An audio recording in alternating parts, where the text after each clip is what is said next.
Terminó con bombos y platillos otra cumbre de Alianza Pacífico. Esta vez se realizó en Cali. Aquí asumió como presidente pre tempore Juan Manuel Santos. Y se anunciaron varias cosas, entre otras que es el mayor esfuerzo de integración e intercambio comercial de Latinoamérica. Nos acompaña el economista, el profesor Mario Valencia, profesor de la Universidad Central. Profesor, ¿qué tanto hay de cierto sobre que este es el mayor esfuerzo de intercambio comercial en Latinoamérica? Bueno, primero no es cierto, el mayor esfuerzo de intercambio comercial que hay en la región es Mercosur. Por supuesto que estas economías juntas constituyen lo que se ha dicho que es la octava economía del planeta, pero eso no significa nada si no existe una oferta real exportable de estos países hacia el resto del mundo, que eso es en últimas, en detalle, lo que hay que revisar, y es si estas cuatro economías juntas son capaces de ofrecerle al mundo, a Europa, a Asia, a los Estados Unidos, lo que esos países requieren para sus mercados. Precisamente son cuatro países que son Chile, México, Colombia y Perú. Sí. ¿Qué tan avanzado está el mercado de estos países para penetrar al mercado asiático, que es a lo que en principio más le apunta? El mercado más avanzado de estos cuatro países es el de México. Y el 80% de las exportaciones de México se dirigen a Estados Unidos. Ese es un mercado supremamente dirigido. Más de la mitad de las exportaciones manufactureras de México son realizadas por 100 empresas transnacionales estadounidenses, europeas y asiáticas. Y ese es el más poderoso de todos. Chile es un país que el 54% de sus exportaciones son de cobre. Es también supremamente dirigido de materias primas. Y Colombia es un país que más del 70% de sus exportaciones son recursos naturales y materias primas, que compra al resto del mundo no porque existan tratados de libre comercio o acuerdos de esta naturaleza de Alianza Pacífico, sino sencillamente porque necesitan esas materias primas, porque los precios en los mercados internacionales son muy favorables, y en el caso colombiano además nos compran petróleo y nos compran carbón y flores y banano porque existe una legislación interna que es supremamente favorable al capital extranjero para venir a aprovecharse de esos recursos naturales y de esas materias primas. No nos compran, insisto, porque tengamos tratados de libre comercio. El presidente de México, Enrique Peña Nieto, dijo que esto va a permitir solucionar el rezago social de la región. ¿Eso es verdad? Yo creo que estos acuerdos deben ir más allá que los discursos. Es decir, uno en el discurso puede decir cualquier cosa, cosas tan absurdas incluso como las que dijo el presidente Juan Manuel Santos ayer, de que esto era un acuerdo de beneficios ilimitados, como si la población en el mundo fuera ilimitada, como si la capacidad de compra de la población en el mundo fuera ilimitada. Entonces yo insisto que esos países no van a salir del atraso y del subdesarrollo en el que nos tienen sumergidos desde hace décadas y siglos, con unos discursos muy bonitos. Realmente lo que ha descubierto la humanidad a lo largo de su historia es que una nación se hace rica porque produce mercancías en el campo y en la ciudad, y eso es lo que hoy Colombia no está haciendo. Colombia, hoy su agro está prácticamente en la ruina, la industria está en una situación gravísima, casi al borde de la extinción también. Entonces, si el país no realiza esfuerzos reales en recuperar la producción en el campo y la ciudad, cualquier acuerdo comercial lo único que se va a traducir es en lo que ya está ocurriendo en esos momentos en Colombia, y es que nos vamos a inundar de mercancías extranjeras y no vamos a lograr exportar nada, que es justamente lo que está ocurriendo en el TLC con los Estados Unidos. Cuando nosotros discutíamos esto, cómo nos iba a ir al TLC con los Estados Unidos, decíamos que nos íbamos a llenar de importaciones y nos decíamos que eran unos pesimistas, que no creíamos en el futuro del país, y hoy estamos viendo que las importaciones desde Estados Unidos hacia Colombia aumentaron 13%, y por el otro lado lo que nosotros le vendemos a Estados Unidos solo aumentó el 3%. Luego somos unos perdedores absolutos en ese tipo de relaciones con el mundo, hasta el punto que hoy la cuenta corriente de la balanza de pagos de Colombia tiene un déficit de 12.000 millones de dólares todos los años. Eso, insisto, nos ubica en el escenario internacional como unos perdedores netos del libre comercio. De los productos que nosotros tenemos, ¿realmente cuáles podemos llevar al mercado asiático? Los que ya estamos llevando, que son materias primas y recursos naturales. Los otros no los podemos llevar, no porque no tengamos acuerdos comerciales con estos países. No los llevamos por una sencilla razón, y es que no los producimos. Si Brasil hoy le exporta aviones al mundo es por una sola razón, porque los produce. ¿Sí? Los que venden carros lo venden en el mundo porque los producen. Nosotros no vendemos industria y no vendemos otros productos agropecuarios en Asia o en Estados Unidos, en Europa, no porque no tengamos acuerdos, sino porque no existe una industria que sea capaz de abastecer esa oferta exportable hacia esos países. Entonces lo primero que hay que hacer en una nación como esta no es ir a buscar, como dice falsamente el presidente Juan Manuel Santos, no es ir a buscar mercados para poder producir, que es lo que dijo ayer en Cali el presidente Santos, es que si no buscamos nuevos mercados no podemos producir. No, el punto es al revés. Primero tenemos que producir y después sí salir a buscar esos mercados, pero primero los tenemos que hacer los productos. Pero en cambio ellos sí ya tienen productos que nos pueden traer, que además son a más bajo costo, que pueden incluso de alguna manera afectar la empresa colombiana. Claro, México nos está vendiendo 60.000 vehículos al año, entonces eso es un golpe durísimo a la industria automotriz colombiana y la industria de autopartes, y con este acuerdo se va a profundizar esas exportaciones desde México hacia Colombia. Recordemos que hoy Colombia tiene un déficit comercial con México de 5.300 millones de dólares. Con Chile, como usted lo menciona, a comienzos de esta década hicimos un acuerdo con Chile en el cual ellos nos vendían lácteos, abríamos una cuota de lácteos a cambio de que nosotros les vendiéramos carne bovina. Resulta que ellos sí han aumentado significativamente las ventas de productos lácteos a Colombia y nosotros no les hemos vendido ni una libra de carne a los chilenos. Y además el mercado asiático, que es el que estamos buscando, tiene mucho producto y a bajo costo para mandarnos también, incluido también automotriz. Pues estamos comprando sombreros volteados de China, ¿sí?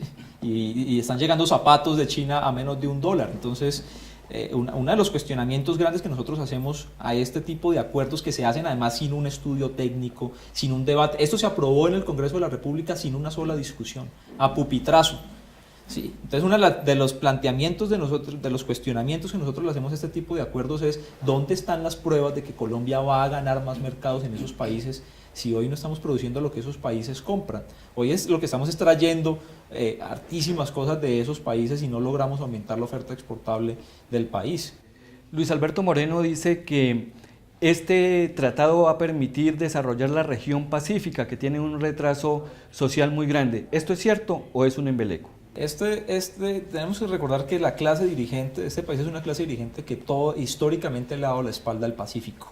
El Chocó, la parte del Pacífico del Valle del Cauca, el Cauca, son las regiones más pobres del país. Entonces tenemos un puerto que sale al Pacífico y al mismo tiempo es una de las ciudades más atrasadas, más miserables, más empobrecidas de Colombia. Y hoy hacen una cumbre con bombos y platillos, como usted lo decía al principio, con unos discursos empalagosos, que realmente no van a solucionar los problemas de miseria y atraso de estas ciudades. Aquí sí no hay una inversión en infraestructura, en desarrollo humano, en capital humano, pero también en tecnología y todo eso. Esas regiones no van a salir del atraso. Ahora, aquí podemos hacer todas las carreteras, todos los puentes, todos los túneles que queramos, y eso es necesario hacerlo. Yo creo que debemos hacerlo. Yo creo que debemos tener autopistas que salgan al mar, túneles, puentes, vías férreas que salgan a los océanos, pero también tenemos que pensar en qué es lo que vamos a producir en las ciudades y en el campo para sacar.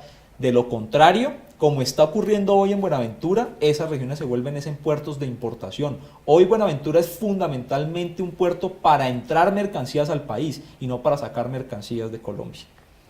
Como usted decía, no es ilimitado lo que se va a lograr con esta Alianza Pacífico en los mercados extranjeros. Pero hablaba el presidente Juan Manuel Santos de que sí iba a beneficiar a 210 millones de pobladores que tiene esta región, o sea, estos 4 países de Alianza Pacífico. Sí, ¿Eso sí los va a beneficiar o va a beneficiar a los mismos? Esas son las cuentas alegres y las cuentas de la lechera. Eso solamente está en la cabeza del presidente Juan Manuel Santos y en su infinita y sin limitada capacidad de decirle mentiras al país. Aquí que nos muestren los estudios técnicos, que nos muestren cuáles son los sectores en concreto que se van a beneficiar. Por el otro lado, sí existen estudios serios de la Sociedad de Agricultores de Colombia que muestra que este acuerdo de Alianza Pacífico va a significar la ruina de 1.250.000 productores agrícolas en 2 millones de hectáreas del país, lo que le va a costar a los colombianos todos los años 17 billones de pesos en pérdidas por unos embelecos neoliberales del gobierno de Juan Manuel Santos, que insisto no tienen ningún sustento, se hacen sin ninguna discusión, se hacen además, como lo ha repetido el presidente Juan Manuel Santos, sobre la convicción, y esas son palabras del presidente Santos, sobre la convicción de que todos los países que firman este acuerdo están con el libre comercio que es modelo económico que fracasó en el mundo. Hoy todos los países están viendo cómo protegen sus economías, su industria, su agricultura. Estados Unidos se gasta $60.000 millones todos los años en subsidios a la agricultura, y aquí nos están diciendo que la única forma en que vamos a ser felices y a superarnos es con tratados de libre comercio que, insisto, ya han demostrado su fracaso teórico y práctico en el mundo. Alianza Pacífico nace en su momento de 4 gobiernos que de alguna manera son de los llamados de derecha en la región, que eran México, Colombia, Perú y Chile. Pero dicen que tiene sencillamente un objetivo comercial.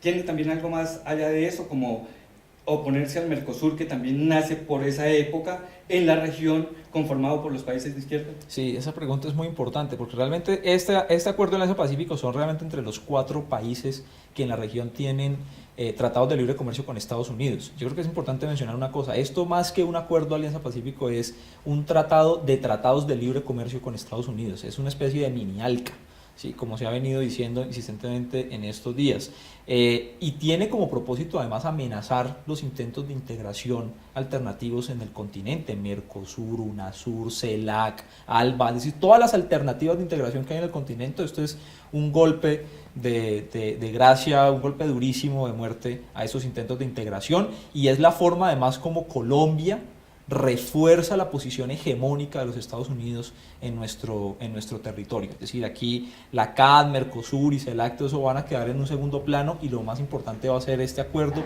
Alianza Pacífico, que es reforzar la entrega de la economía nacional y de la economía de esos otros países a los intereses de los Estados Unidos. ¿Podría uno decir que Alianza Pacífico viene siendo también un plan B de la OEA? Pues no sé cuáles son, digamos, yo lo veo desde el punto de vista económico, los intereses económicos que hay de eso. Ayer en la cumbre Alianza Pacífico habían 400 empresarios. Yo digo, si esto es un proceso de integración, ¿por qué hay tantos empresarios?